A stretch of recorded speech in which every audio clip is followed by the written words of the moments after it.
এক ছিল হরিণ মা আর তার ছোট্ট বাচ্চা। তারা একসাথে জঙ্গলে থাকত। হরিণের বাচ্চা ছিল খুবই মেধাবী আর সে শিখে ফেলেছিল কলা চাষ।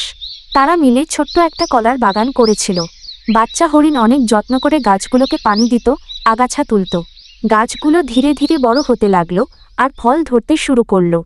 একদিন সন্ধেবেলা আকাশ কালো হয়ে এলো। বৃষ্টি নামার আগেই জঙ্গলের এক প্রাচীন শত্রু, এক বুড়ো ক্ষুধার্ত বাঘ চুপি চুপি চলে এলো বাগানে। বাঘটা হঠাৎ করে গাছগুলো উপড়ে ফেলল, কলাগুলো মারিয়ে দিল।